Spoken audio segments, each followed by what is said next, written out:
dessa conversa.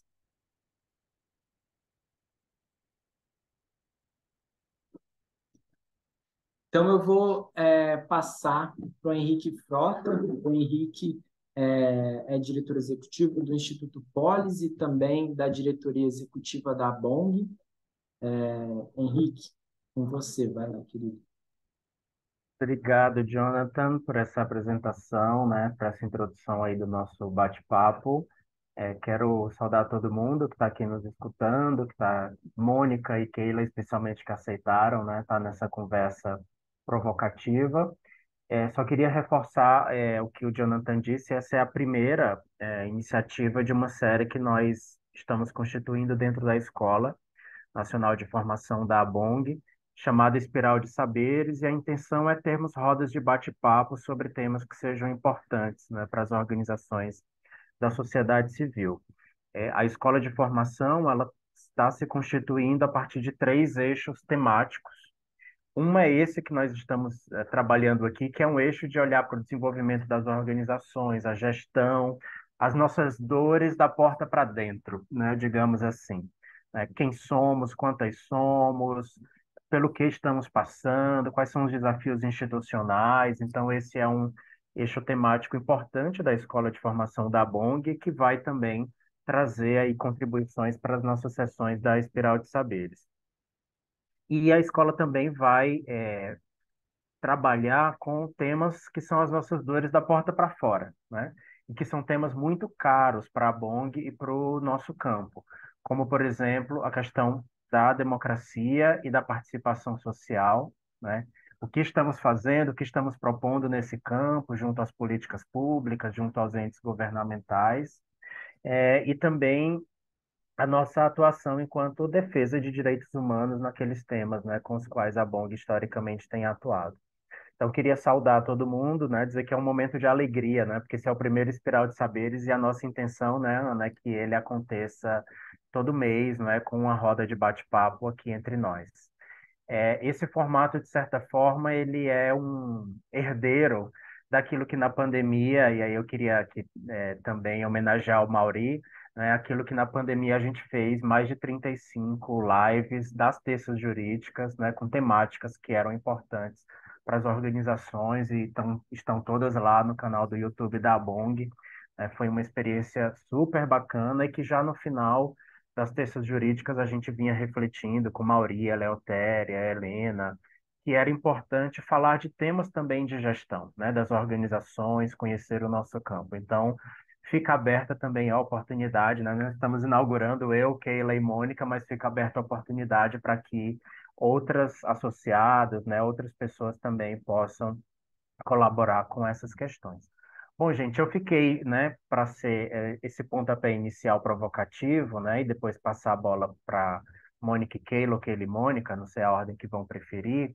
E eu trouxe para vocês, eu preciso, John, alguém precisa autorizar que eu compartilhe tela, por favor.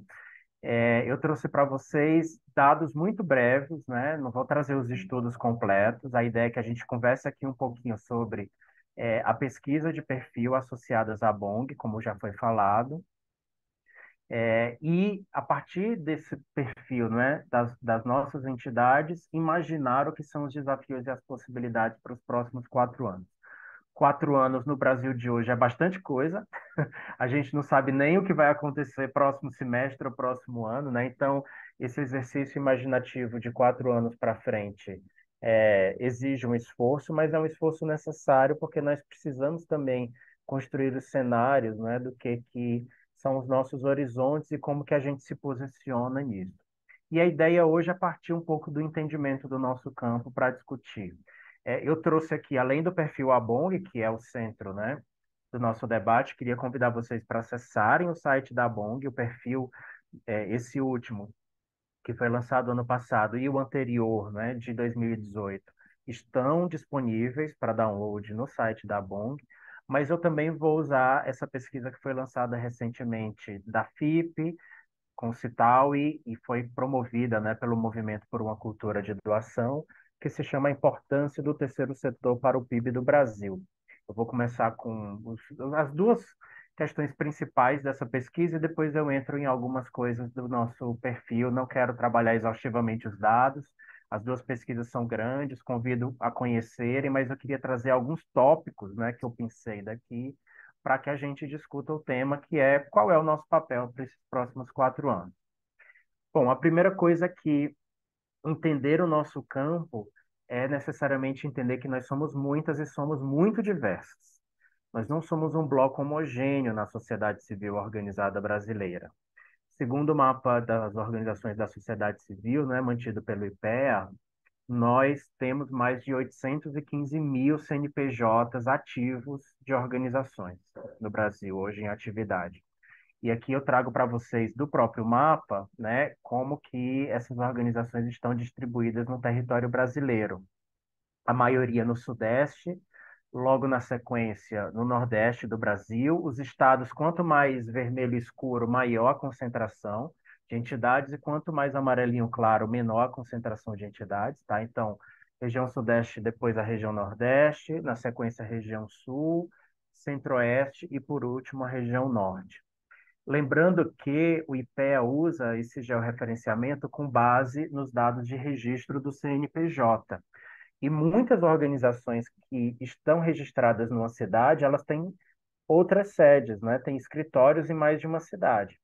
Vou usar como exemplo aqui organizações que têm caráter federativo. A FASE, por exemplo, nós sabemos que tem escritórios em diversos estados do Brasil, mas o CNPJ da FASE é registrado no Rio de Janeiro. Então, tem um pouco essa distorção de entidades de caráter nacional, que têm uma atuação que não é local, né, que é uma atuação regional ou que é uma atuação nacional, mas o registro formal da sua constituição ela está atrelada a um cartório num determinado estado. E isso faz com que, por exemplo, a região Sudeste tenha essa quantidade bem maior, né?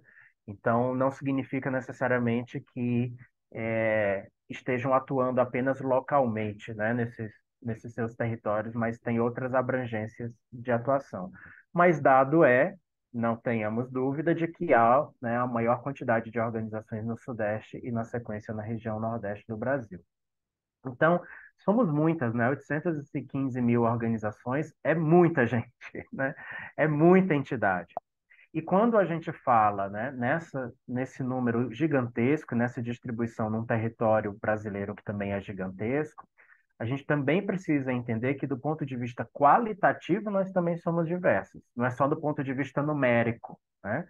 Do ponto de vista qualitativo, o que que a gente está falando quando nós mencionamos essa expressão OSC, né? Organização da Sociedade Civil, que foi instituída oficialmente pela Lei 13.019 de 2014, que é muito conhecida como marco, né, das organizações, mas que, na verdade, ela não é um marco completo das organizações. Ela apenas trata de um aspecto, né, da nossa vida, que é o relacionamento com o poder público, o acesso a recursos públicos.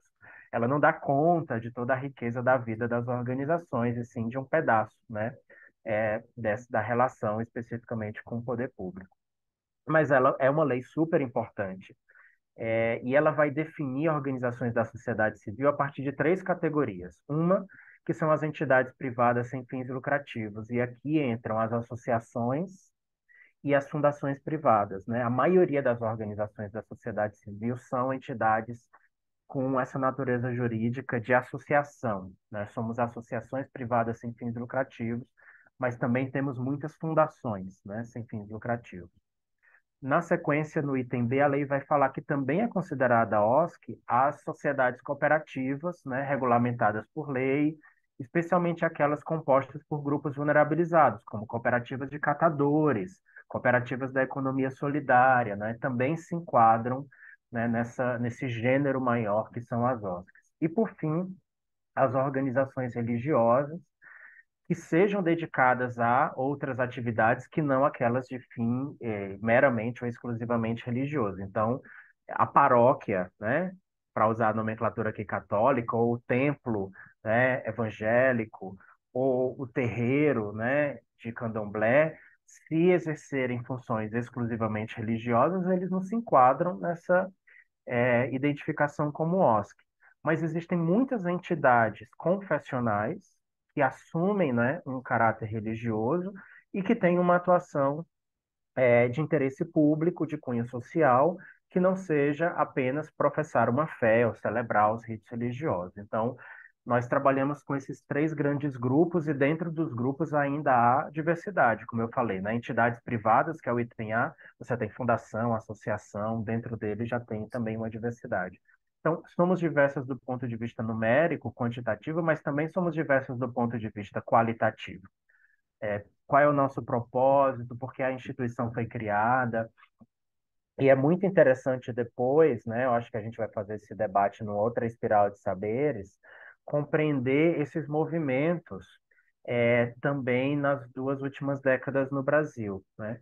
Quando organizações que eram fundadas para a defesa de direitos, para a luta, né, pela emancipação, entidades que lidavam com a educação popular, com direitos humanos, tiveram uma ascensão muito grande até 2010, né? O número de criação de entidades foi grande, da década de 70, 80 até 2010, mas a partir de 2010 diminuiu o número de entidades sendo criadas com essas finalidades de defesa de direitos humanos, emancipação, educação popular, e passa a crescer o número de entidades novas de caráter religioso a partir de 2010. Eu acho que você tem todo um debate aí sobre a ocupação do Estado, o Estado laico, né, pelas lideranças religiosas, que não se, a gente não pode entender isso como apenas um debate da bancada evangélica no Congresso Nacional, da força, né, do fundamentalismo cristão nas políticas públicas, no poder executivo ou no poder legislativo, mas entender que isso é um projeto político que também envolve a sociedade civil. Também existe um processo gradativo de ocupação do protagonismo na sociedade civil de organizações que têm esse caráter. Isso é visível nos dados, especialmente a partir de 2010. Tá? Então, somos muito diversos também nos nossos propósitos. E aí, indo para essa pesquisa, não é, da contribuição das organizações dentro do PIB, eu vou trazer aqui apenas dois, né, das grandes questões que essa pesquisa traz. E, primeiro, eles usam uma matriz econômica, né? Os pesquisadores da FIP usaram uma matriz econômica de oferta e demanda de serviços. Então, quanto que as nossas organizações contratam de serviços, quanto que elas provêm para a sociedade também de serviços. Isso tem um valor monetário, isso tem um valor econômico. E aí, essa matriz de análise, essa metodologia, inclusive, é utilizada para medir a contribuição de outros setores econômicos. Então, não foi uma coisa que foi pensada exclusivamente para as ONGs, né? Já é uma metodologia, né, de profissionais que fazem esse tipo de estudo. E chegaram à conclusão de que a nossa contribuição do chamado terceiro setor chega a 4,27% do PIB brasileiro. Para vocês terem uma noção, isso é 2,5 vezes maior do que o setor automobilístico no Brasil. Então, fala-se muito, por exemplo, quando a gente vai tratar de políticas de desoneração fiscal, sobre o imposto, né, sobre o IPI, né? Logo o governo diz, vamos fazer a desoneração fiscal para a indústria automobilística, porque ela é importante na economia brasileira. Nós somos 2,5 vezes mais importantes, né? Temos uma contribuição 2,5 vezes. E comparando com outro setor que é bem, né, que está sempre ali no topo da lista, que é a agricultura é 4,8 a contribuição dela para o PIB nacional. Então a gente está encostandinho assim, né, também na contribuição da agricultura para o PIB brasileiro. Ainda que a gente possa fazer várias, né, questões e questionamentos e trazer dúvidas, né, sobre essa metodologia, mas eu acho que ela traz um dado importante, que é nós somos relevantes, por um lado, pelas nossas causas políticas e pela transformação social que defendemos, mas por outro, que é mais invisibilizado, também somos relevantes do ponto de vista da economia do país. Isso é pouco falado, né?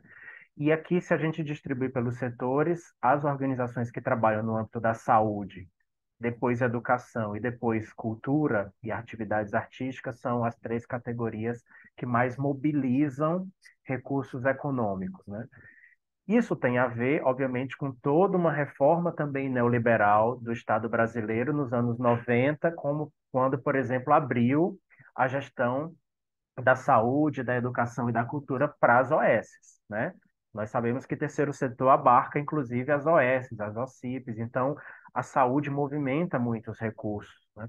Mas é importante saber que, como um campo super amplo, nós temos essa importância. Então, essa é uma primeira questão, que é a contribuição para o PIB, e uma segunda é a questão da ocupação, ou seja, do emprego, né? As organizações da sociedade civil respondem por 5,88% das ocupações do mercado de trabalho brasileiro. Nós estamos falando de postos formais. A gente não está falando aqui sequer do informal e nem do trabalho voluntário. Boa parte da nossa base, do nosso campo, lida com voluntariado, né? Nas suas equipes, em alguns dos seus projetos. Então, aqui, esse 5,88% é só um recorte daquilo que é a relação formalizada. E ainda assim é bastante significativo compreender que as nossas organizações empregam muitas pessoas e são responsáveis, né, por essa movimentação também de postos de trabalho. Aí aproximadamente 6 milhões de postos de trabalho dentro das organizações. Agora vejam que curioso, é 30% na área de saúde, é significativo, mas quando a gente, o maior percentual aqui, né, de postos oficiais é no que a gente chama de outras organizações associativas, né, que são os outros temas fora saúde, educação e atividades artísticas ou culturais. Estamos nós aqui, né? A BONG, muitas das nossas associadas estão aqui nessa cor aqui, rosa, choque, fúcsia, sei lá que cor é essa, né? Então, embora a nossa participação, porque esses outros é bastante coisa, tá? Não seja tão significativa no PIB, mas é super significativa na questão dos empregos formais. Porque existe, e aí é uma inferência minha, tá? Aí já é uma conclusão minha e não do estudo, existe uma consciência política também nas nossas organizações de defesa de direitos importante do ponto de vista dessas relações. Então, esses dois dados eles são muito importantes para nos posicionar, né? Somos muitas, somos diversas e somos importantes para a economia brasileira. E aí entramos no perfil das associadas da BONG, essa é uma pesquisa interna que a BONG faz. Hoje nós temos uma base associada de 236 entidades, teve algumas que ingressaram recentemente, mas eu acho que esse é o número. O John tem o número na cabeça sempre mais atualizado, mas eu acho que é esse. Posso ter errado aí por um ou dois, mas é por aí. E essa pesquisa foi realizada entre o final de 2021 e início de 2022, né, lançada no ano passado, e contou com 132 respostas. Praticamente metade de todas as entidades associadas da BONG respondeu. É bastante significativo você ter uma pesquisa com 50% de respostas, né? Óbvio que os outros 50 que não responderam são riquezas que a gente perde, né? Na pesquisa tem ali uma diversidade também que se perde na medida em que não estavam disponíveis para responder. Mas é um recorte muito significativo você fazer uma pesquisa com 50% do seu universo. É bastante importante isso do ponto de vista estatístico. E isso correspondeu a um aumento em relação à pesquisa anterior, que teve 110 respostas válidas. A base associada em 2018 era menor, óbvio, não era de 236 entidades, era tanto menor, mas houve também um aumento, não só absoluto, mas percentual do número de respostas na pesquisa de 2021. E aí eu escolhi aqui, gente, só 3 ou 4 dados estatísticos para nos provocar para essa conversa de hoje, né? Para onde vamos nos próximos 4 anos.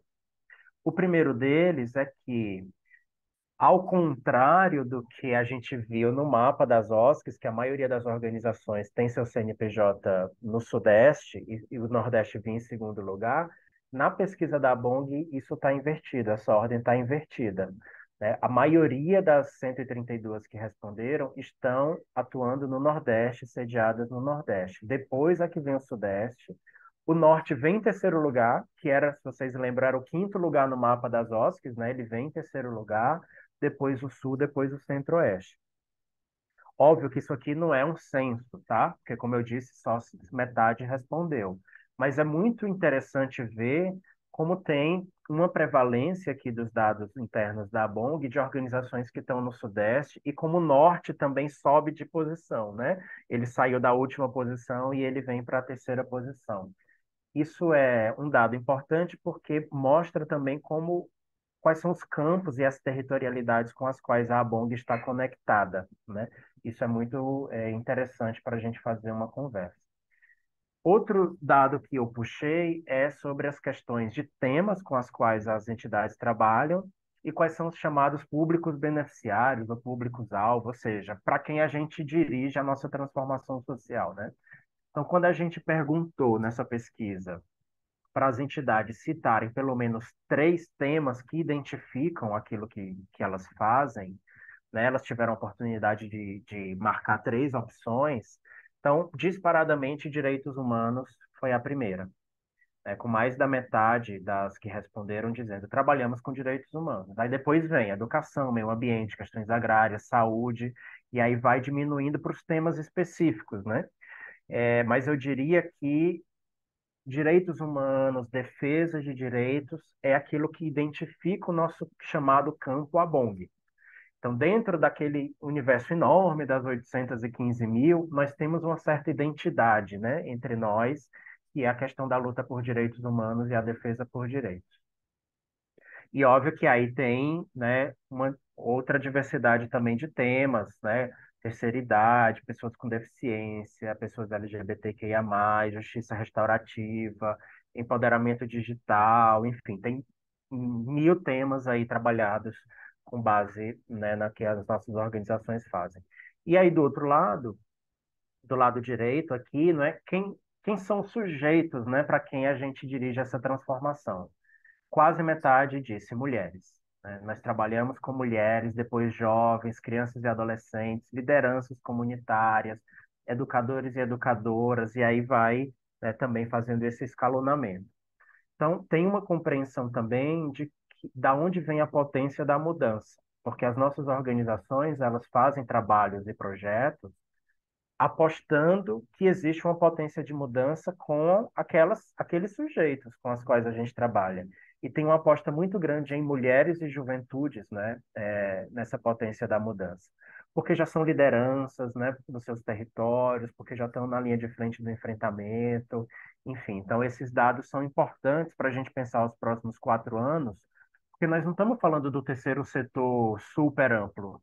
Nós estamos falando aqui que nós somos organizações que lutam por direitos humanos, enfrentam fundamentalismos religiosos, que estão parceiras com mulheres, jovens, pessoas negras, lideranças comunitárias, né? Tem um certo perfil de quem nós somos, né? Pensar os próximos 4 anos a partir desse perfil é diferente de pensar os próximos 4 anos a partir de um universo genérico que não tem identidade própria.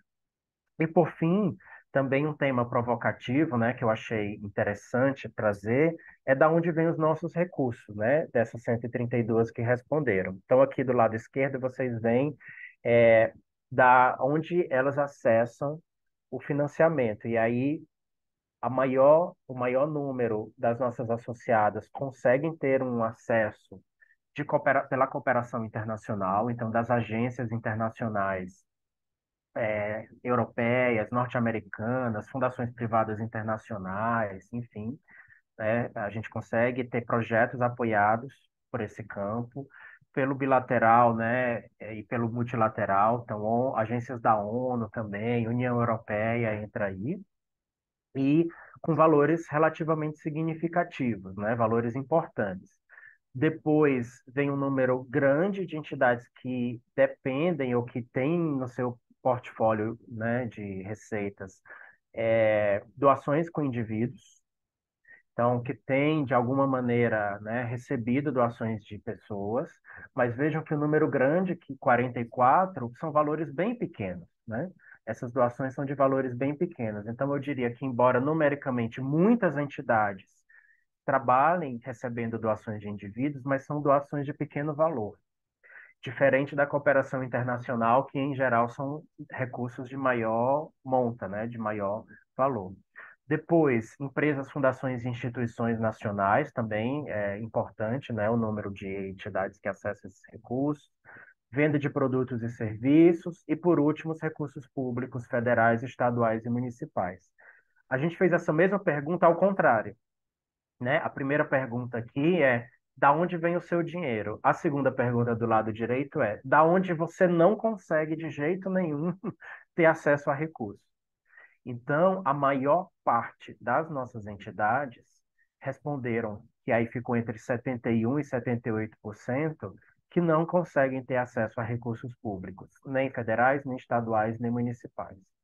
Então, se a gente fizer a leitura desse dado por contraste, nós estamos dizendo que, em média, só 25% das associadas da BONG, fazendo aí uma média para mais e para menos entre recursos das três esferas, só 25% conseguem acessar algum grau de recurso público, seja do Fundo de Direitos Difusos, Fundo da Criança e Adolescente, ou algum termo de cooperação, termo de fomento, pelo MIROSC, convênio. Então, embora as organizações participem muito do PIB nacional, elas acessam muito pouco de dinheiro público. E esse percentual, né, da nossa pesquisa perfil, ele não destoa tanto do que a plataforma do mapa das OSCs também aponta, né? Uma variação sempre ali em torno dos 20 e pouco por cento de organizações que conseguem acessar recursos públicos.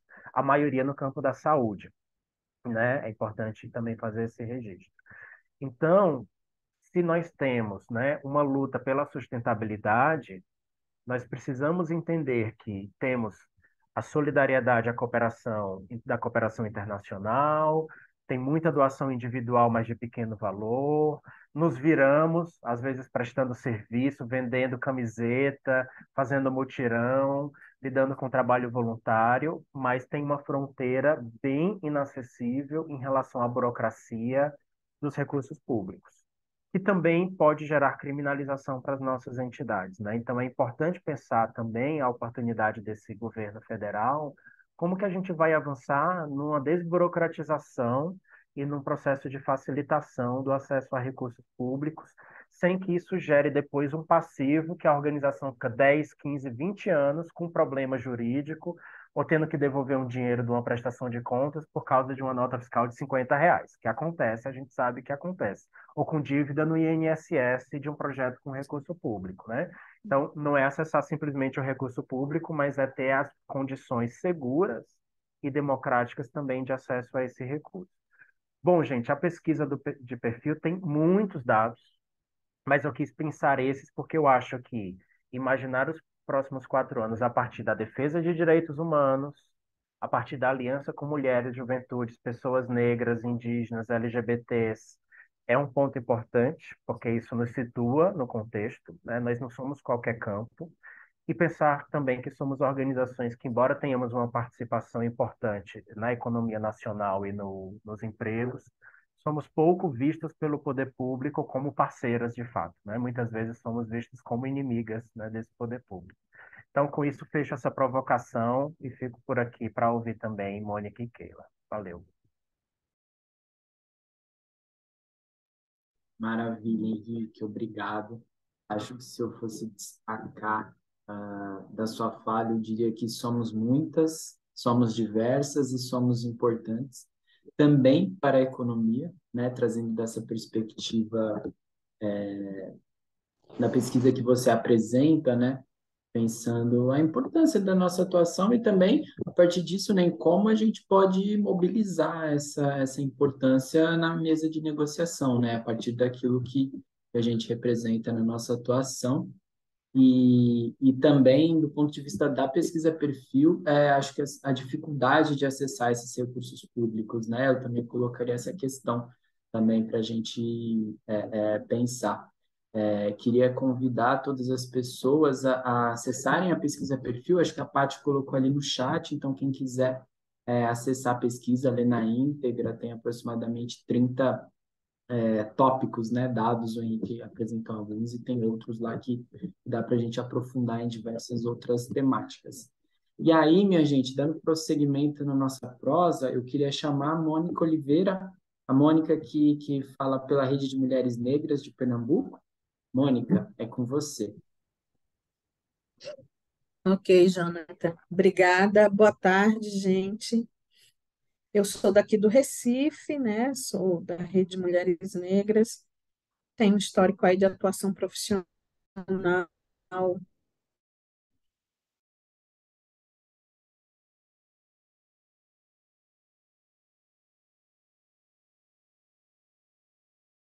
a dona Mônica, só fui eu? Acho que deu uma travadinha. No, É, acho que é a internet dela Durante a maior parte da minha vida no campo das ONGs, né? E voltou. já que eu me distraí um pouco, né? Vocês estão me ouvindo? Mônica, deu uma travadinha na sua Travou um internet. pouquinho, não foi? Travou, voltou agora. Tá perfeito. Ah, ok. Desculpem, é que eu estou numa área que, por incrível que pareça, ao redor da Assembleia Legislativa, a internet é ruim, né? Então, de vez em quando dá uns probleminhas. Mas então, queria dizer da minha alegria, da satisfação de ter recebido esse convite, né? Eu fui diretora da BONG durante um período, 2 gestões, né? Fui do conselho diretor.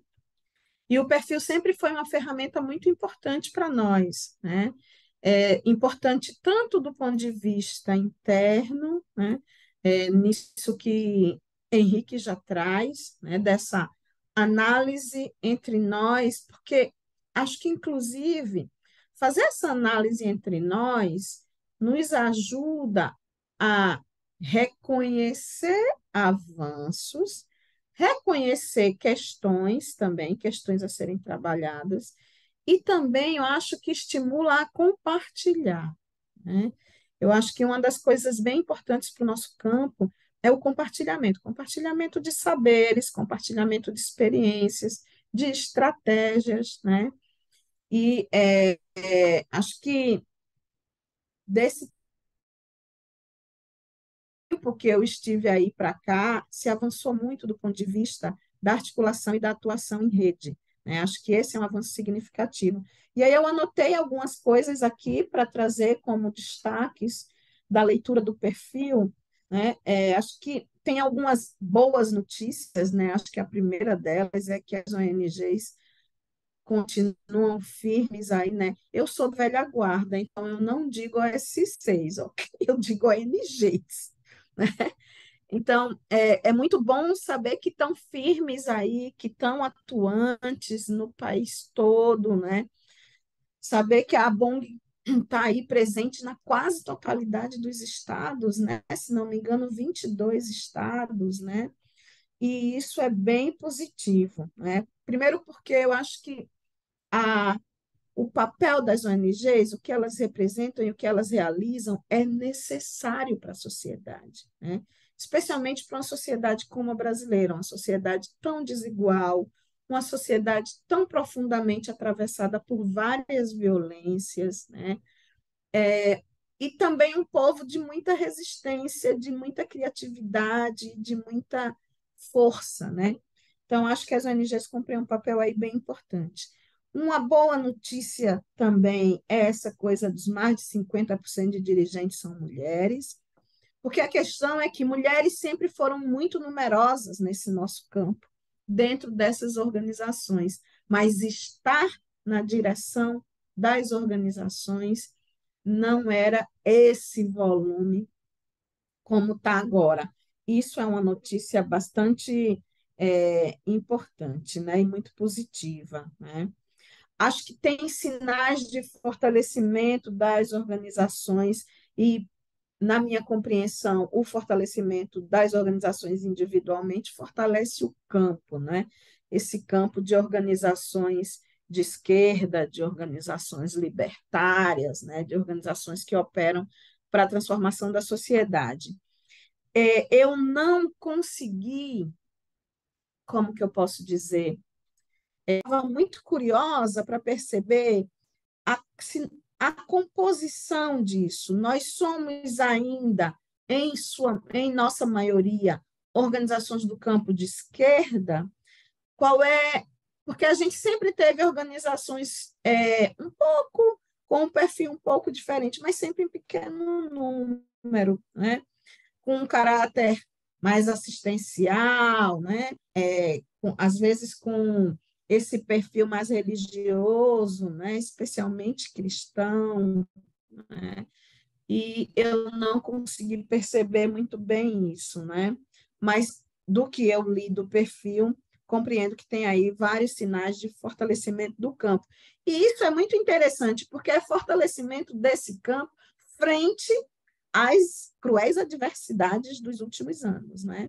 E aí é importante também situar que eu não estou me referindo apenas ao governo Bolsonaro e ao governo Temer, né? Mesmo nesse período imediatamente anterior ao golpe contra Dilma, as ONGs enfrentavam já, né, algumas questões bastante duras, né? Aquela CPI, né, no primeiro governo Lula, né, alguns ataques em torno dos objetivos da atuação política das ONGs, né? Como eu destaquei no início da minha fala, me chama a atenção essa coisa da forte articulação e atuação em rede, né? Eu acho que isso é um valor e isso é um avanço muito importante. Por quê? Porque do micro ao macro, a gente vai trabalhando cada vez mais a importância de estar em coletivo. Então, a importância das pessoas estarem em coletivo e a importância desses coletivos, organizações, movimentos, instituições estarem articuladas, fazendo uma atuação mais integrada, uma atuação mais estratégica, né? Destaco isso, né? Acho bem importante também, aqui nesse bloquinho das boas notícias, a permanência de uma prioridade para as pautas relacionadas à defesa de direitos, né? Então, isso eu acho que é um aspecto bem importante. Acho que a gente fez um grande esforço de não se perder em determinados cantos da sereia, né? Enquanto eu ainda estava na direção do Senap, isso anos 2000, primeira metade, por aí 2005, 2000. Havia um grande chamado para transformar as ONGs em prestadoras de serviço. No primeiro governo Lula, especialmente, isso foi um forte chamado, né? Que era um convite que envolvia acesso a recurso público, né? Para as ONGs executarem projetos, né? Projetos de qualificação profissional, projetos educacionais e tal. E havia aí, lógico, um tensionamento em torno disso, que era aquela nossa velha bandeira, assim, nós não queremos substituir o Estado. Então, essa coisa naquele período ficou bastante forte, que era tipo assim, não, esse é o nosso governo, nós precisamos apoiá-lo, e aí os convites que o governo fazia eram um pouco essa coisa de que precisamos apoiar para fortalecer, para não correr o risco de perder, ajudar na tal governabilidade e tal. Então, acho bem importante que a gente mantenha esse perfil de prioridade para a defesa de direitos, né? E não de se tornar instrumento para a execução de coisas que são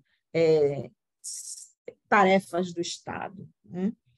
E aí destaquei alguns desafios, né? Lógico, o desafio da sustentabilidade financeira, porque ele se tornou permanente, né? Ele se tornou permanente.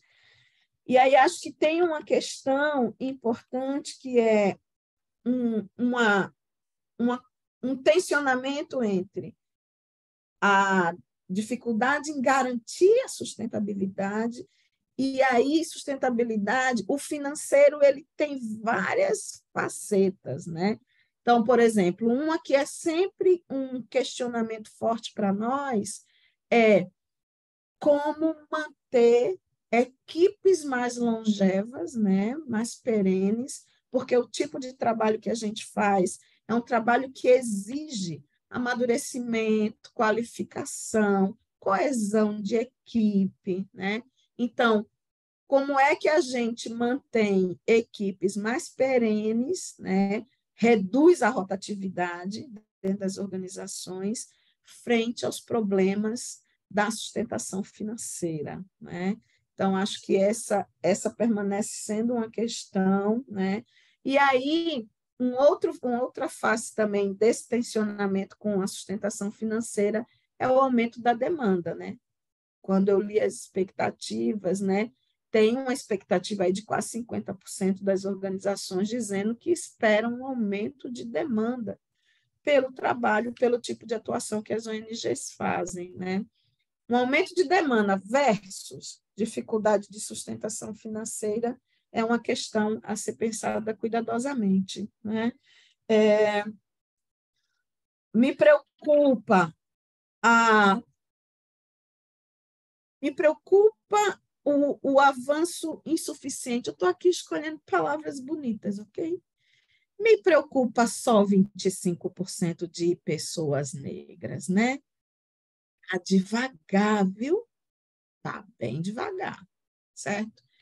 Olha, em 2005, a ABONG fez uma intervenção política com a questão racial no processo da primeira Conferência Nacional de Igualdade Racial, a primeira CONAPIR, que foi em 2005, né? Realizada pela CEPIR, no primeiro governo Lula.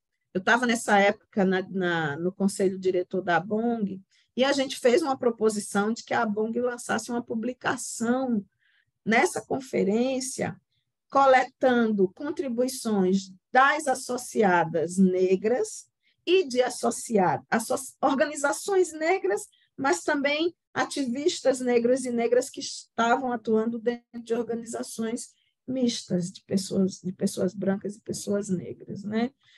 E aí a gente fez um caderno, né? Distribuímos o caderno na CONAPIR. Nesse período, a gente fez, pela primeira vez, oficina sobre racismo institucional no âmbito das ONGs, nesse período aí, 2005, por aí. E aí, poxa, vai fazer 20 anos, gente. Nós estamos em 2023, sabe? E a gente até agora só teve 25% de composição, especialmente nas direções de pessoas negras, é um dado insuficiente, né? É um dado ainda muito baixo. Isso me preocupa porque essas ONGs continuam tendo como maioria de seus públicos atendidos população negra, população periférica, né? População mais vulnerabilizada, né? Então, acho que isso é um elemento que precisa ser discutido e precisa ser discutido para além de ser discutido à luz da tal diversidade, que às vezes esse conceito de diversidade já está tão gasto, sabe? Que assim, eu nem costumo usar muito ele. Mas para além da questão da diversidade, é refletir sobre isso à luz da afirmação de que o racismo é um fator estruturante nesse país, né? É um fator estruturante das desigualdades, portanto, precisa ser um fator estruturador das estratégias, estruturador das proposições, estruturador das agendas de defesa de direitos, né? Então, se o conjunto das associadas da ABONG atua em defesa de direitos, que lugar ocupa a questão racial aí? E que lugar ocupa a dimensão racial na composição dessas organizações? Acho que é bem importante levar essa dimensão em consideração. Acho que um outro desafio é o enfrentamento às desigualdades regionais, e atenção, porque desigualdades regionais têm muito a ver com racismo também, viu? O Sul e o Sudeste, mais brancos, acessam mais, né? Então, é preciso que a gente também leve isso em consideração. Frente a essa coisa do aumento das demandas, uma coisa que eu gostaria de escutar mais, né? Talvez aqui no debate, é a coisa do ritmo, né? Nossas organizações, elas não têm um ritmo tão acelerado assim, né? Nós nos movemos com um ritmo próprio também. Não sei como é que está isso hoje, né? Porque a conjuntura brasileira, nos últimos anos, especialmente nessa última década, ela se move de maneira muito veloz, né? Então, assim, esse é um país que fazer análise de conjuntura está ficando cada vez mais desafiador, porque as coisas mudam numa velocidade muito grande. Que pena que não são as coisas boas, né? Que mudam nessa velocidade toda, né? A maioria das vezes são perdas, são questões que, de alguma forma, desestabilizam, né? Desestabilizam a sociedade, desestabilizam as instituições, né? Então, essa coisa dessa velocidade na mudança da conjuntura, às vezes em mudanças em micromudanças nas correlações de forças, tal. Acho que é uma coisa importante. E, por último, para encerrar minha fala, ninguém me avisou nada de tempo, não, viu? Eu sei que é 10 minutos. Veja aí, Jonathan, se já passei, né? Mas um último aqui é essa coisa da retomada dos processos da democracia participativa. Eu tenho estado bastante preocupada, em momentos anteriores já conversei com o Henrique, conversei com Júlia Sintra, né? Por aqui tenho conversado com algumas companheiras das ONGs. Eu não estou mais no mundo das ONGs profissionalmente, porque estou no Legislativo há quase 5 anos, na assessoria no Legislativo, mas eu me mantenho convivendo e fazendo atuação com as ONGs. Então, tenho conversado muito sobre isso, né? Me preocupa essa retomada e a ABONG tem um papel muito importante nessa reflexão. Nós queremos de volta o modelo tal como ele estava há 6 anos atrás, antes de Temer, antes do golpe em Dilma. Nós queremos esse retorno assim, porque, na minha opinião, a gente não deveria querer, né? A gente precisa querer mais, né? Mais no sentido de que, antes do golpe em Dilma, essa arquitetura da participação política já estava em crise, já estava num nível de esgotamento muito sério, né? Foi nos governos democrático-populares que esse esgotamento se iniciou, né? Então, assim, o esvaziamento do papel dos conselhos, do sentido político dos conselhos, o engavetamento das resoluções das conferências, né? Uma certa foi diminuindo, na minha opinião, o compromisso dos gestores com a execução de resoluções de conferências, né? E isso foi esvaziando o modelo. Então, agora está todo mundo dizendo, vai ter conferência, vai ter conferência, vai ter conferência. Opa, nós vamos voltar para as conferências como? E aquelas listas todas de proposições aprovadas que nunca fizeram nada com elas? Não tem avaliação, não vamos rever e dizer, a gente não vai começar tudo de novo, não, viu? A propor. E as outras propostas que nunca saíram do lugar? Faz o que com elas, entende? Então, assim, para encerrar, eu gostaria muito que a gente, de trazer essa reflexão, porque a BONG tem um papel nisso, gente. A BONG é uma das depositárias históricas da construção desse modelo de participação, né? Investiu muito nisso, investiu conhecimento, investiu recurso, investiu quadros, né? Os quadros das ONGs colaborando por dentro dos conselhos nacionais de controle social das políticas públicas, né? Então, acho que é bem importante que, nesse momento, a BONG tome para si uma tarefa nesse sentido aí, logicamente, em articulação com os movimentos sociais, né? Mas considero que a BONG tem um papel importantíssimo aí. É isso, pessoas. Espero não ter avançado muito no tempo. Obrigada. Não avançou não, Mônica, tá ótimo, maravilha. Eu acho que essa questão que você coloca por último é de extrema importância para a gente, né? Pensar qual modelo de democracia, qual modelo de participação nós queremos e no momento de resgate mesmo de todas as proposições que já foram feitas, né?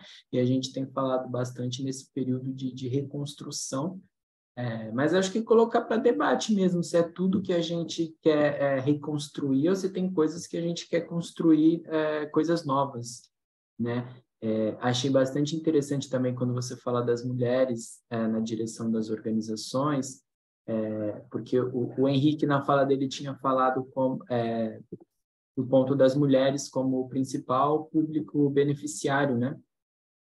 Das políticas e da atuação das organizações, e aí pensar também nas mulheres como as pessoas que têm tomado a direção e tomado a frente e tocado as organizações nesse sentido. E, de fato, só 25% de pessoas negras na composição das equipes, né, do quadro das organizações. Então, pensar que a gente está avançando, mas não está avançando muito rápido, como a gente gostaria. Em 2020, o GT, a gente do GT Antirracista da BONG, a gente lançou uma pesquisa, na verdade, um levantamento, né, chamado Quantos Somos, muito a partir dessa perspectiva, dessa indagação, né, de entender onde nós estávamos nas organizações. Esse levantamento ele não foi realizado só com a base da BONG, ele foi realizado através dos dados da Fazfil, então pega ali todos os CNPJs de organizações, embora a gente consiga fazer ali alguns filtros para tentar chegar ao mais próximo do campo das OSCs, né? Mas a gente tem ali alguns dados bastante parecidos. Lá, inclusive, quando a gente pensava em trabalhadores e trabalhadoras das OSCs, a gente falava em algo em torno de 51%, então pessoas negras sendo maioria nas organizações. Mas, quando a gente olha para os cargos, então, para os cargos de direção, né, a gente está falando de 25%. Quando a gente olha para os salários mais altos, a gente está falando de algo em torno de 27%. Então, também tem essa diferença, né, onde estão as pessoas negras, mas em que cargos, em que salários elas ocupam. Se o pessoal se Paty e Diogo puder colocar aí o levantamento também no chat, né, para a gente poder estar, enfim, disponível todas vocês. Acho que tem alguns questionamentos ali muito interessantes também. E aí, minha gente, dando sequência, passo então para Keila Simpson, né, diretora da BGLT e também diretora executiva da BONG. Keila, é com você, querida. Bom, boa tarde, pessoal. Boa tarde a todo mundo aí que está participando aqui dessa atividade, primeiro encontro da Espiral de Saberes. Agradeço aí aos que me antecederam, ao Henrique e à Mônica, ao Jonathan pela condução, à Ana Paula por ter todo o cuidado nos bastidores aí dessas criações e toda a equipe da BONG que está sempre aí empenhada em estar trazendo elementos, debates e discussões para o que a gente tanto se propõe, como a própria missão da BONG determina, que é estar sempre antenada e atuando nesses campos. E aí fiquei aqui atentamente ouvindo o Henrique, desse diagnóstico tão importante feito das organizações, que é importante fazer, que é importante ter, especialmente nesse momento de muitos olhares voltados para as organizações da sociedade civil, para a criminalização dessas organizações. A própria BONG tem um instrumento dentro dessa perspectiva. A gente tem visto levantar no Congresso Nacional agora uma CPI que vai atacar o MST. Isso é muito difícil da gente perceber quando é que esse debate ele sai do campo político, ele passa para o campo ideológico, que essa decisão é isso. O Henrique apresenta essa pesquisa muito importante que a BONG fez, a Mônica traz um pouco mais de elementos dentro dessa possibilidade de organizações estarem mais atuando. E a mim o que me compete aqui é fazer uma avaliação muito subliminar da atuação do próprio movimento LGBT, que é de onde eu venho, para dentro da BONG. A BONG sempre teve organizações LGBTs no seu entorno, pessoas LGBT no seu entorno, atuando nas diversas organizações. Mas, atualmente, acho que das pessoas que me antecederam, eu sou a mais nova, não na idade, mas na participação na BONG. Eu fiz apenas um ano de participação na BONG de março passado. Tenho notado, especialmente, como essa organização tem girado o seu olhar mais especificamente para esse campo. Não que não houvesse feito antes, mas é que agora tem uma especificidade importante. E acho que isso vem não pela minha entrada, não por esse debate ser mais aberto dentro da BGLT, a BGLT tantos anos afiliada à BONG, mas porque nós temos que ter nesse processo que estamos vivendo agora, que de 6 anos para cá, a gente caiu de cima para baixo de uma forma vertiginosa, a gente poder olhar para todos os lados e compreender que esses ataques, e especialmente os ataques da extrema-direita, isso precisa ser muito bem observado e compreendido no ponto de vista das nossas atuações em redes. Né? Preciso compreender também nesse aspecto que as organizações que compõem a BONG, nesse leque amplo de identidades que estão atuando, elas convergem em alguns momentos, ou em muitos momentos, mas talvez precisamos, agora que a partir da escola de formação, fazer com que esse entrelaçamento possa, de fato, produzir novas atividades e ou ações para que esse fortalecimento institucional que a gente tanto quer e precisa, e agora mais que nunca, possa se efetivar de fato. Eu estou falando isso porque a Mônica acabou de falar que tem 5 anos, 6 anos que ela saiu do movimento organizado e está atuando na área legislativa.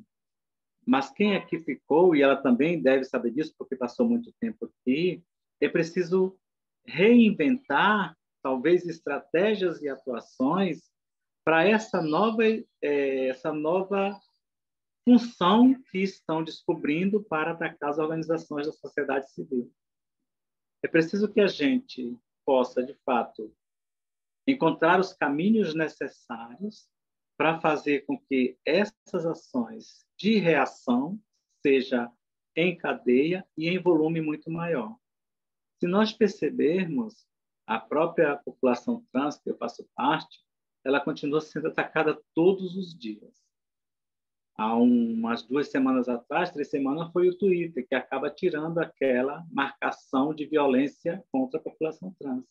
Então, parece que aquela terra que agora a gente tem a clara noção que é extremamente aberta a qualquer tipo de violação e violência, a gente tem visto isso desde ontem com o projeto da fake news, a gente precisa estar mais atentos, mas de uma forma muito não desesperadora, mas estratégica. Eu vou chamar a atenção assim, para que nós tenhamos estratégias de atuação, para que cada ação ela tenha uma reação, mas uma reação na medida do que nós vamos atuar. Porque senão parece que no afã da gente começar a trabalhar esse espectro todo de organizações que temos no cenário brasileiro e desses ataques tão violentos que estão vindo, a gente começa a reagir para todo lado e talvez a estratégia não seja a ideal. Então, eu acho que é preciso a BONG, nesse aspecto que ela tem, de compreender essa diversidade, essa gama de organizações, liderar processos, como a Mônica falou, para que a gente vá atuando. E aí não só na reação, a reação é importante, mas é na própria formação, é na elaboração de estratégias que vá dialogar direto com as organizações na ponta e que, consequentemente, vá fortalecê-las também. A gente passou por 4 anos extremamente de uma política danosa, de uma não política que não tínhamos, e nesse processo todo as organizações ficaram muito fragilizadas do ponto de vista da sua atuação política, institucional e financeira, e do ponto de vista da própria interseção na sociedade. Há organizações que existem, e aqui na Bahia tem algumas, que elas deixaram completamente de fazer a sua função política, institucional, por conta de ataques sofridos e outras vezes por conta dessa dificuldade de ter financiamento para fazer as suas ações. E é preciso sim falar de recursos importantes para organizações que estão iniciando. É preciso falar de recurso porque todo mundo precisa de recurso para fazer alguma ação. Então, preciso também olhar com esse olhar específico nesse sentido. Daí eu acho que, fazendo esses alinhamentos dentro dessa contextualização da formação política, da sustentabilidade institucional e do desenvolvimento de ações entre as diversas organizações, respeitando aí a especificidade de cada uma. Não é que LGBT vá pautar movimento dos povos tradicionais, ribeirinhos e vice-versa, mas é que nós temos, e aí já foi provado por diversas vezes e apresentado, que nós temos pautas em comum, sim. E a ABONG, mais que ninguém, tem essa dinâmica de compreender a complexidade que são esses temas e de como dividir essas funções para que a gente sempre deixe que as organizações que fazem parte da ABONG tenham um papel fundamental na sua independência, e a ABONG, como uma instituição que congrega todas essas, também tem a sua função geral de estar fazendo com que essas articulações, formações, fortalecimento possam acontecer. Eu acho que é exatamente nesse aspecto, pensar que com essa fragilização toda desses movimentos, e em especial o movimento LGBTQIA+, eu estou chamando sempre a atenção para esse movimento, porque apesar de ser bem visibilizado, né, bem visibilizado, esse movimento ele está completamente fragilizado do ponto de vista político, financeiro e até institucional. Há organizações no Brasil que não tem sequer uma ONG, que não tem sequer uma sede para organizar a sua função de trabalho. E isso também é uma preocupação, porque a partir desse fortalecimento nós vamos conseguir colocar na perspectiva dessas organizações o empoderamento que tanto necessitamos para fazer a batalha no campo adversário. Se essas organizações estão fragilizadas na sua base de associação, lá na sua localidade, elas não vão ser fortalecidas para, quando estiver no campo adversário, atuar de uma forma mais efetiva. Então, é preciso olhar com esse olhar bem específico, mas já é mais uma tarefa que a gente aqui fica delegando à ABONG para que, dos tantos trabalhos que a gente já tem, ter mais esse olhar. Mas eu acho que a ABONG, como ela é, com esse campo todo de trabalho e de profissionais que tem, ela também tem a capacidade de fazer mais essa ação. Porque, para mim, na minha perspectiva, nós só vamos conseguir, de fato, começar a reversão dessa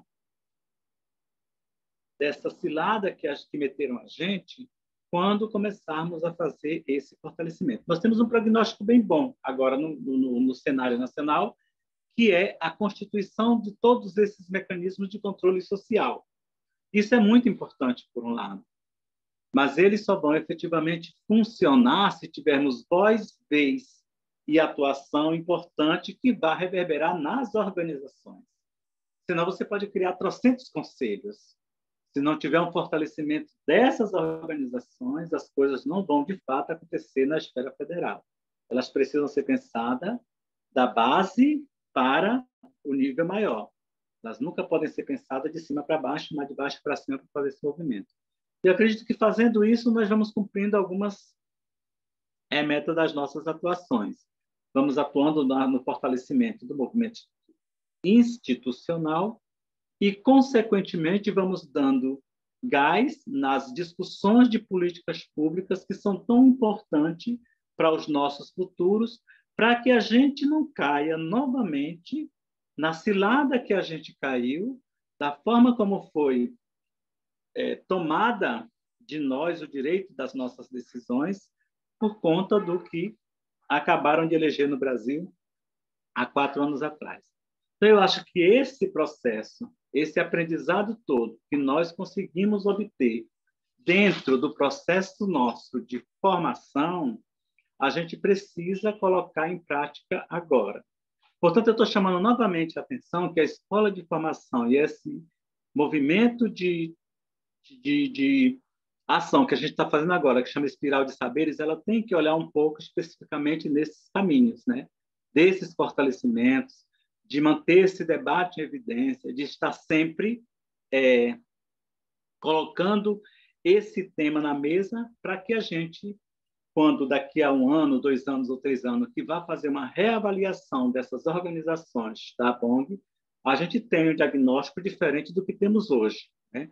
organizações mais potentes, com base associativa muito mais organizada, fortalecida, tanto no campo de vista democrático como na própria formação política institucional. Eu acho que isso também é um fundamento que é importantíssimo. Não adianta a gente ter uma infinidade de pessoas que estão nas organizações se aquelas pessoas não estão formadas nesse sentido, né? É preciso cada vez mais a gente aposte no sujeito. A organização é importante.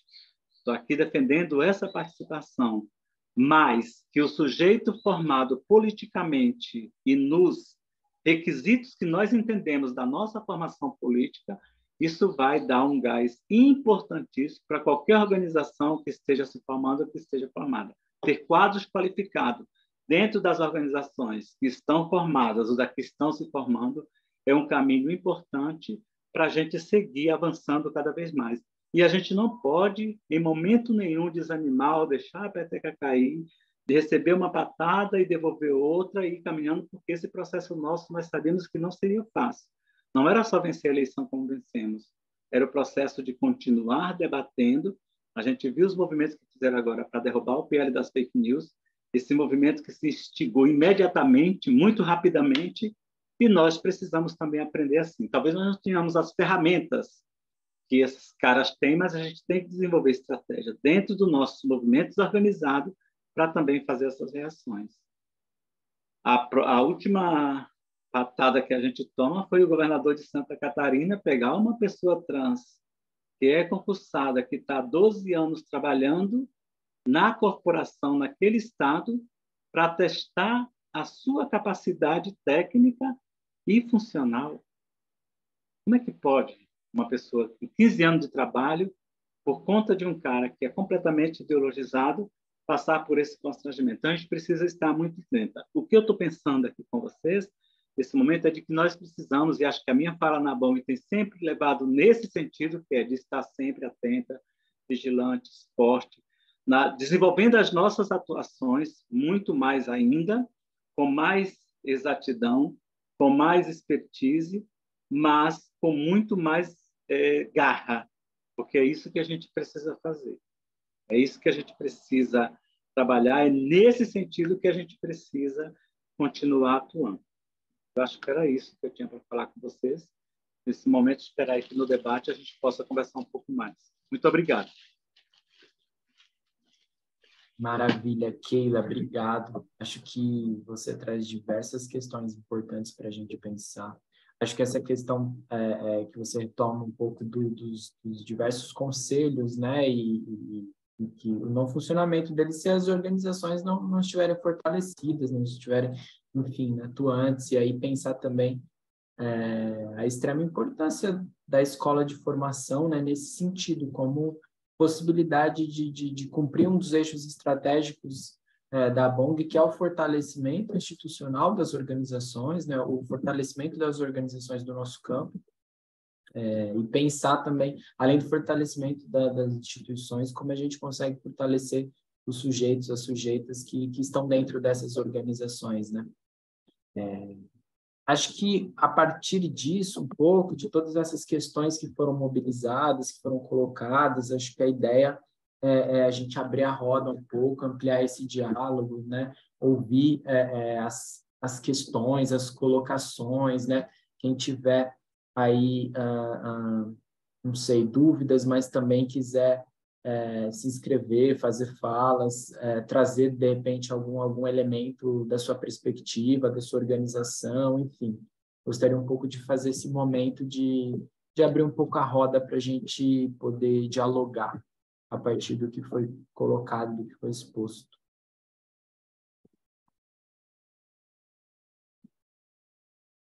Estou lendo ali o Mauri no chat, agradecendo, né, parabéns pela primeira atividade da escola e da longa escola. Mauri, companheiro aí, trabalhou bastante tempo, né, aqui com a gente, né, nessa perspectiva de fortalecer a escola de formação.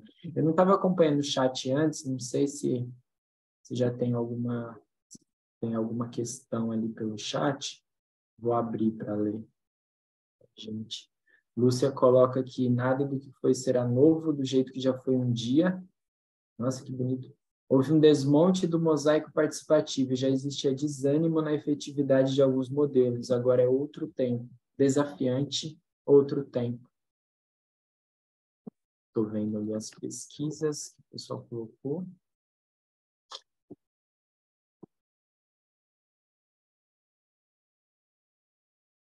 Bom, é isso, gente. Temos alguma questão? Alguém quer se inscrever, colocar algum ponto?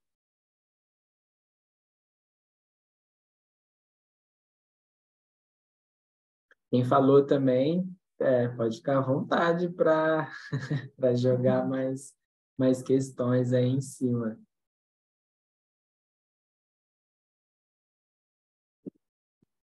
Elisete levantou a mão.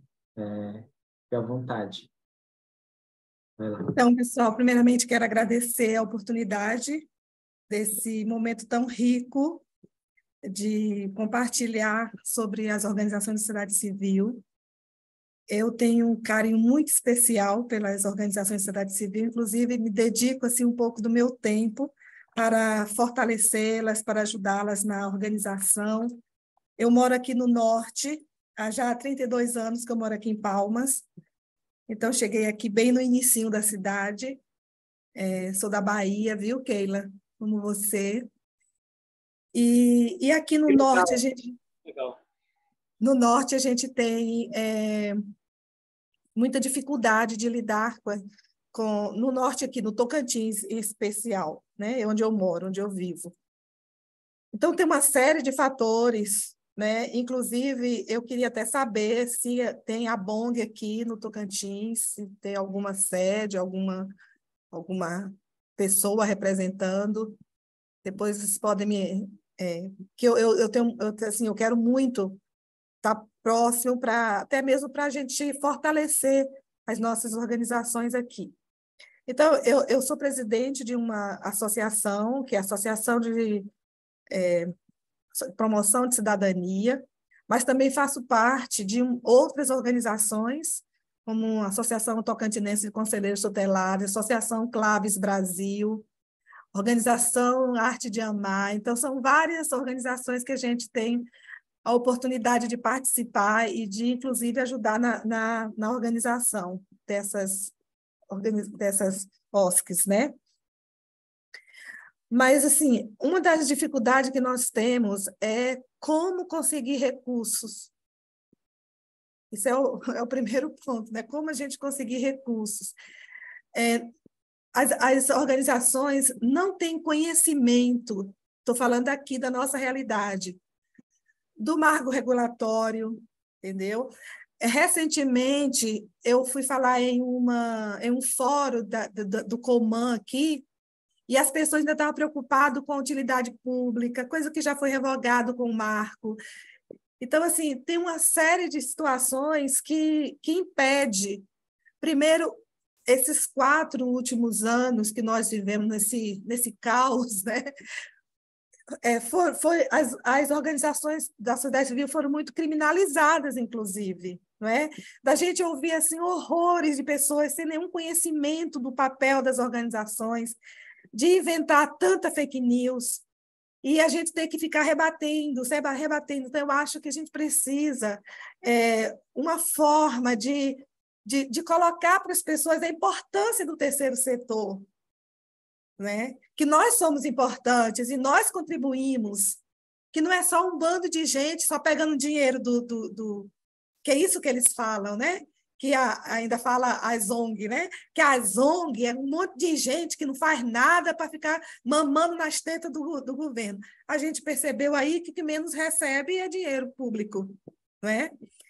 Então, assim, as organizações têm dificuldade de elaborar os projetos, de participar de editais. Então, a gente tem as organizações, às vezes, quando você quer participar de um recurso público, emenda parlamentar, então, é muito complicado, entende? Porque a gente sabe de algumas situações de rachadinhas, né, com as emendas. Então, tem uma série de situações que nos deixa assim, tristes, mas, ao mesmo tempo, eu tenho muita esperança nesse novo tempo. Viu, Mônica? É um tempo diferente, é um tempo... Eu que venho acompanhando desde muito tempo as participações nas conferências, inclusive eu estou como coordenadora da Conferência do Direito da Criança e do Adolescente, fui em vários municípios no interior, e os conselhos, eles são organizados, sabe Deus como, porque não tem organizações de sociedade civil nos municípios pequenos. Ou é a Igreja Católica, ou é a Igreja evangélica, mas assim, não como uma organização socioassistencial, mas uma organização, a igreja não é uma organização religiosa que trabalha com o social, mas é a organização religiosa de culto mesmo, né? Que participa nos conselhos como organização da sociedade civil. Então, não há nos municípios, e nós temos aqui no estado 139 municípios. Desses 139, 127 de pequeno porte 1, menos que 20 mil habitantes. Então, eles não têm noção de como organizar uma organização da sociedade civil, uma OSC, eles não sabem como manter essa OSC. Então, é tudo assim jogado. Então, eu acho que há uma necessidade da gente organizar esse nosso setor. Eu não sei como, eu só sei que só tem eu. A minha vontade, né? E um pouquinho de conhecimento que eu tenho na área, porque eu vou buscar, eu pesquiso, né? Vou atrás para ajudá-los. Mas assim, eu queria ver como a gente pode fazer isso de uma forma mais ampla, né? E quando eu vi, não sei nem quem foi que me mandou esse evento hoje, então eu me interessei bastante e quero estar muito perto de vocês, quero aprender com vocês, para ajudar o meu povo aqui do meu estado que não é de nascimento, mas de coração, certo? Muito obrigada por essa oportunidade. Amei a fala, tanto da Mônica quanto da Keila, né? Estamos aqui à disposição de vocês para a gente, se tiver alguma rede aqui, para a gente fortalecer, e se não tiver, para trazer, para ver o que a gente pode fazer com o terceiro setor aqui desse estado. Muito obrigada. Maravilha, Elisete, obrigado. Acho que o intuito da BONG é justamente ser esse espaço onde as organizações podem se encontrar, podem trocar, podem dialogar. Acho que respondendo um pouquinho sobre a questão do Tocantins, né? Nós tínhamos até um coletivo estadual formalizado, mas acabou que na última assembleia acabou não se formando, enfim, mas nós temos 4, se eu não me engano, 4 organizações associadas no estado, e a gente tem feito diálogos aqui no Escritório Nacional da BONG sobre a necessidade da gente retomar o coletivo estadual do Tocantins, trazendo mais organizações também para fortalecer essa rede. Então, é isso, vamos continuar trocando, vamos continuar dialogando, em breve vai vir convites nesse sentido mesmo, da BONG Tocantins. Agora, sobre a questão dos recursos, é uma pergunta fundamental, e aí vou deixar para os debatedores também dialogar com isso.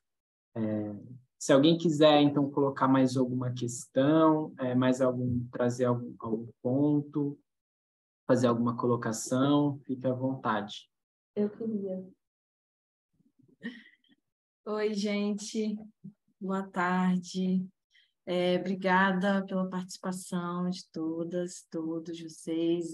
Sou a Ana, estou aqui na assessoria de formação da BONG, e ouvindo assim, né, ouvindo a Mônica, o Henrique, a Keila, agora ouvindo também a Elisete, me parece que tem um eixo central aí, né, que é a questão da formação, né, que é a questão da educação popular, né, da necessidade que o nosso campo tem de estar sempre em formação, né, em formação constante, assim.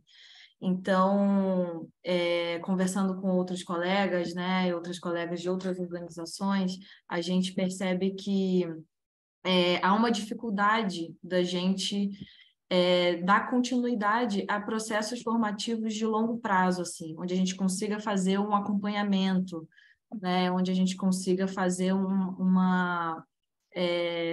enfim, de fato, de haver uma sustentabilidade desses processos, né? Porque, às vezes, a gente acaba deixando, né, os processos de conhecimento, os processos formativos, às vezes, dentro de algo mais amplo, né? Dentro de um projeto mais amplo, dentro de um projeto mais geral, mas a gente sente essa necessidade, né, de ter um projeto de sustentabilidade permanente para a nossa formação política, né? Entendendo que a educação popular e a formação ela é importante também para a participação social, né? Então, e para a nossa dinâmica, né, nesses espaços, e para a gente entender qual participação social a gente está falando. Então, acho que é um pouco também a ideia do Espiral de Saberes, né, e da própria escola de formação, né, da BONG, a partir de outras atividades que a gente tem pensado e articulado, e das linhas de atuação, né, que o Henrique falou um pouquinho lá no começo,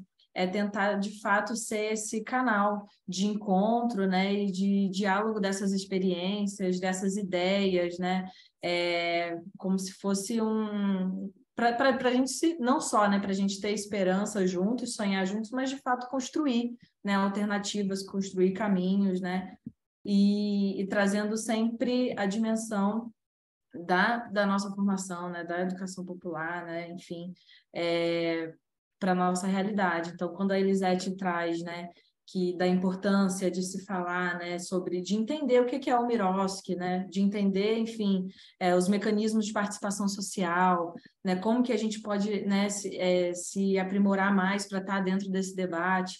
Então, acho que é uma demanda nossa, do nosso campo. Então, eu queria colocar, acho que é um comentário / pergunta, assim, como que a gente pode também acho que a sustentabilidade acaba perpassando isso, né? Mas garantir essa sustentabilidade, assim, digamos que permanente, né, dos processos formativos, né, dos processos de conhecimento do nosso campo.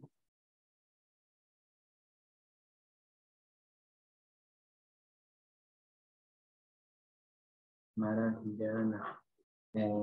Bom, se não tiver mais nenhuma questão, nenhum ponto, eu gostaria então de voltar voltar aí para a mesa, para, enfim, dialogar a partir dessas questões colocadas de forma bem breve, né, mas a partir da questão colocada sobre a escola de formação, sobre a necessidade e a importância desse tema e sobre as questões relacionadas à sustentabilidade, a recursos que Elisete coloca. E aí também, enfim, as considerações finais, né, para a gente encerrar. E aí, para inverter um pouco a lógica, eu queria voltar então pela Keila, que foi a última a falar. Keila, você está aí? Nos escuta? Bom, então, gente, eu acho que geralmente nesses eventos, e especialmente A aqui, gente cada vez... eu pelo menos não estou te escutando. Olá, oi, tudo bem? Estão me ouvindo? Tá? Então acho que sou eu aqui, perdão. Vai lá. Tá? Oi. Então, eu dizia que, além de agradecer, claro, me colocar à disposição sempre da BONG para essas eventualidades que possam aparecer. Eu acho que as informações, elas são repassadas, elas são importantes, porque elas ficam fervilhando na cabeça das pessoas e, além de tudo, nós temos canais e a BONG no seu próprio site tem instrumentos aí que servem para consulta, para pesquisa, no momento que as pessoas desejarem, muito embora a gente não tenha, de fato, alguns debates ou mais participação nesses processos, a gente sabe que faz parte também desse estágio que a gente vive e pensar que a gente fica sempre com um canal de comunicação aberto com as pessoas, se coloca à disposição também, até no campo pessoal, para qualquer tirada de dúvidas ou para qualquer auxílio que possa estar dentro do nosso campo de atuação, né?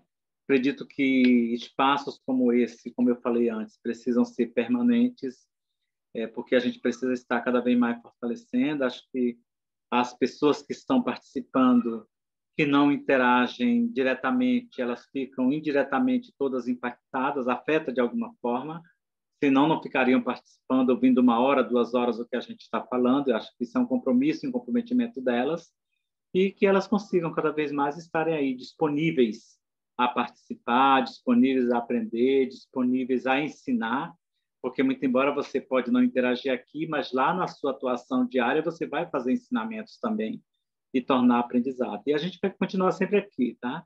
Ensinando e aprendendo, aprendendo e ensinando. O que a gente vive é disso. E é disso que a gente vai se fortalecendo cada vez mais. Agradeço mais uma vez aí ao espaço, à própria escola, à BONG como um todo, toda a condução que está na BONG aí do seu escritório, pelo trabalho que vocês fazem, que a gente sempre reitera que é um espaço importantíssimo. Nós só temos a liberdade de atuar aqui na condução política das ações, porque temos aí um time muito capaz, muito experimentado, que está dando o suporte que a gente tanto quer e necessita aí no escritório. Eu queria deixar também aqui essa menção para vocês.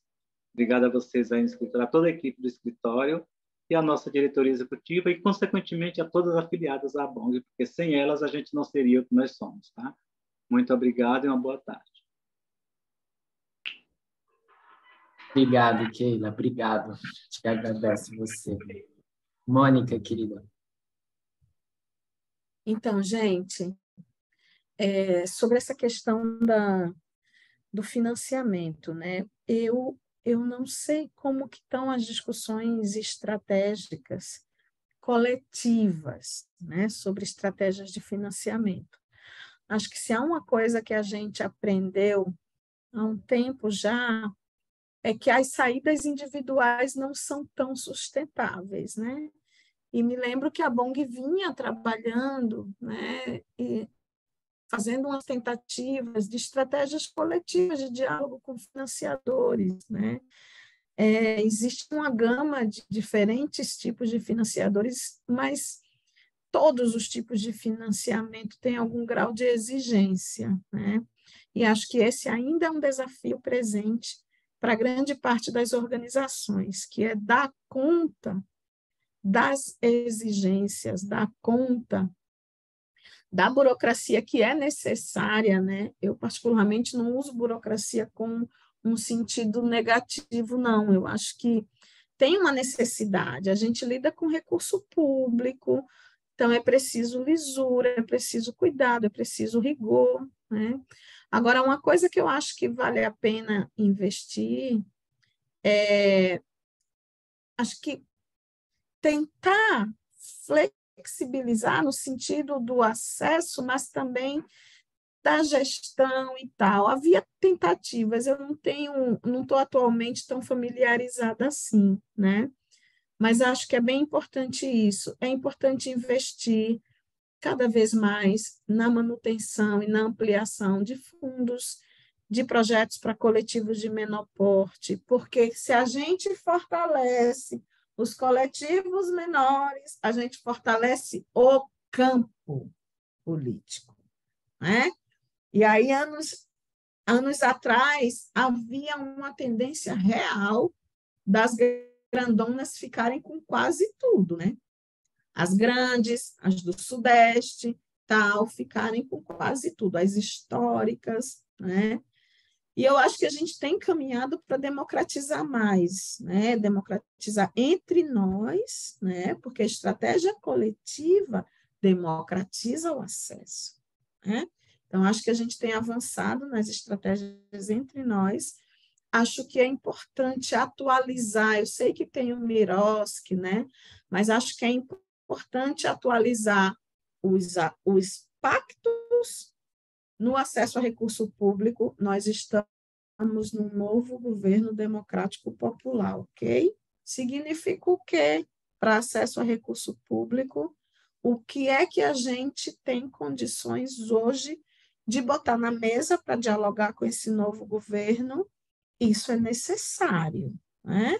É necessário dar uma atualizada aí nos acordos, nas leituras sobre legislação, sobre exigências e tal, na história do desenho dos editais, porque a BONG, pelo peso que ela tem, cada conquista que a BONG faz, desce em cascata para os pequenos também, entende?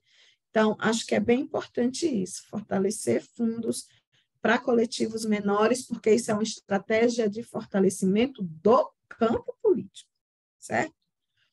Ver essa coisa do acesso a recurso público, eu acho que hoje a gente tem uma situação muito mais tranquila entre nós em relação ao acesso público. Anos atrás havia muito tensionamento, né? Se devia, se não devia acessar, se só acessa se o governo for de esquerda, se o governo for de direita não acessa, tal. Tinha muito essas discussões. Então, acho que a gente já superou algumas dessas questões, né?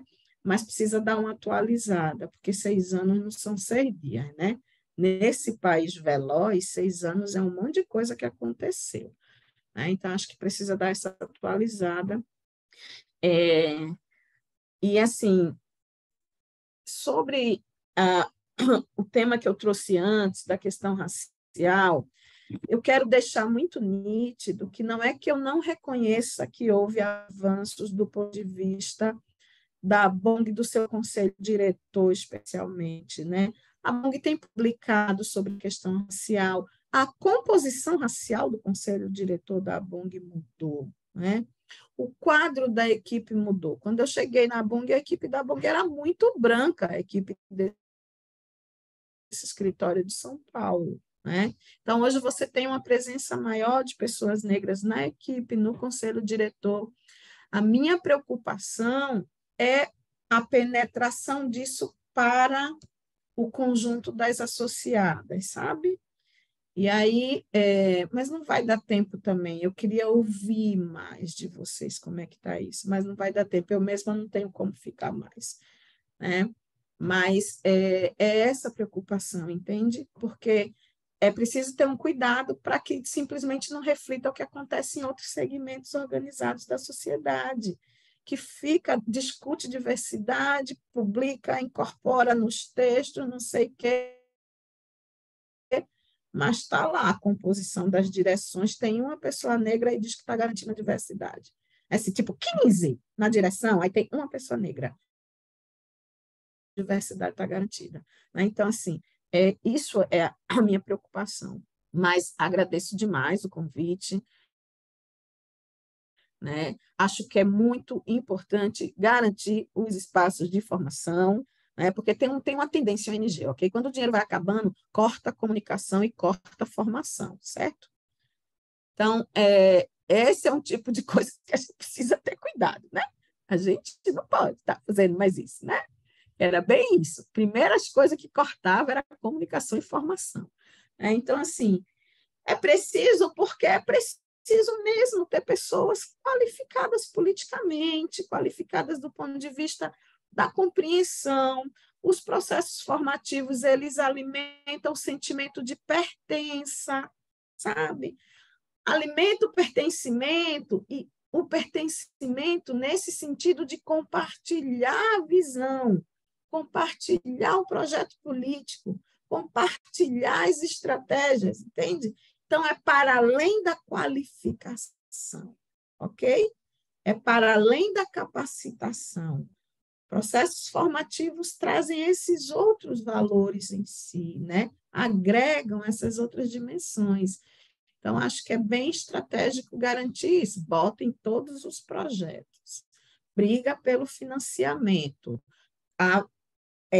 Afiar a argumentação para manter os financiadores acreditando que é necessário, né? Acho que essas coisas tudo que vocês já fazem mesmo, gente.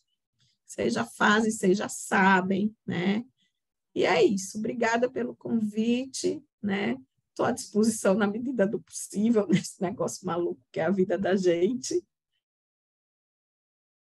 né? Mas um abraço grande aí para todo mundo.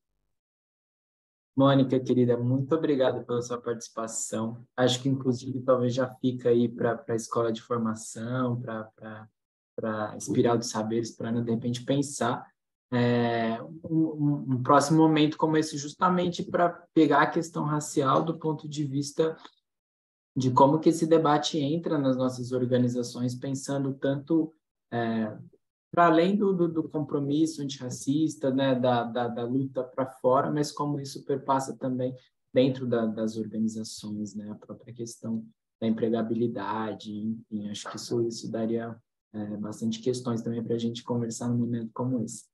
Muito obrigado, querida. Henrique, vai lá.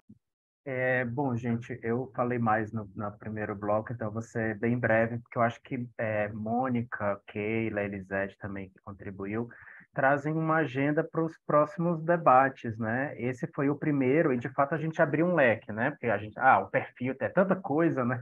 Que esse perfil traz, e a gente falou de muito, mas a gente não aprofundou, né? A gente desceu 2 centímetros, né, em cada tema. Então, acho que tem mergulhos aí na conversa de hoje para a gente fazer, tanto nas rodas de diálogo, que são os espirais de saber, mas também para fazer processos mais duradouros, né, de formação, porque alguns dos temas eles demandam formação, acompanhamento, assessoria, desenvolvimento de material, resgate de vários materiais que a Bong já produziu nos últimos anos, né? Então, queria muito agradecer a contribuição de vocês, porque eu acho que eu e Ana estamos com essa missão dentro da escola, desse eixo específico do desenvolvimento institucional, de pensar a gestão, de pensar as nossas dores, como eu falei, da porta para dentro. E essa conversa de hoje nos dá uma agenda, né, Ana? Acho que tem vários temas aí para a gente ir tratando cuidadosamente dentro das rodas de diálogo. E, por exemplo, a questão racial ou LGBT ou das organizações lideradas por pessoas trans, esse é um tema por si, mas essa também é uma abordagem que precisa estar presente quando nós tratamos de dinheiro, liderança. Então, por exemplo, dentro da sustentabilidade financeira, existe diferença entre as organizações negras do movimento negro ou dirigidas por pessoas negras, que têm mais dificuldade de acessar recursos, ou organizações de pessoas trans, dirigidas por pessoas trans, que têm mais dificuldade de acessar recursos, do que comparando com organizações lideradas por pessoas brancas, na melhor das hipóteses mistas, né, mas lideradas por pessoas brancas, que têm mais contato, mais acesso aos financiadores, mais facilidade, enfrentam muito menos barreiras de preconceito racial ou de gênero. Então, a sustentabilidade é uma questão, mas olhar para a sustentabilidade também a partir dessas questões estruturais, que não são meros recortes. Isso não é um recorte da realidade. É a realidade. Isso não são pautas identitárias, são pautas estruturantes das nossas relações, que estruturam as relações entre nós individualmente, mas também institucionalmente.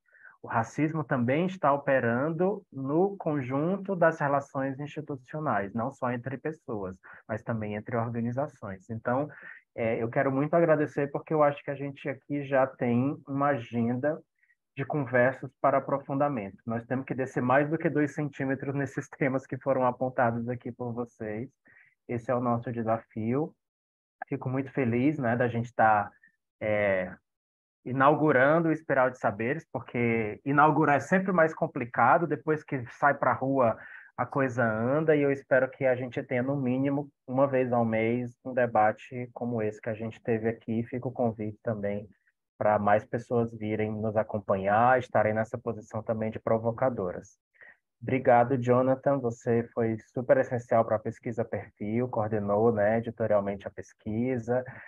Comemos muito sal juntos, né, nas revisões dos dados da pesquisa. Então, ela não existiria se não fosse pelo teu trabalho, pelo trabalho da equipe do escritório. Então, que bom também estar nesse primeiro momento aqui sendo facilitados por você. Obrigado, Henrique. Obrigado, querido. E acho que é justamente isso, esse momento aqui, ele abre um leque, né, de muitas oportunidades. E foi legal começar com um perfil que é justamente isso, né, trazer todo esse perfil, justamente das nossas organizações. Então, encerrando, gente, nas nossas redes sociais, a Bong_Oz, que tem, enfim, a gente está postando diversos materiais, aí eu acho que o chamamento, né, para os próximos momentos, né, do Espiral. Falei das nossas redes, o pessoal da comunicação fez assim, aí, parabéns. E também queria falar para a gente tirar uma foto para registrar esse primeiro momento. Não sei quem está com a câmera fechada, quem puder abrir. E aí a gente faz uma foto bem bonita e encerra.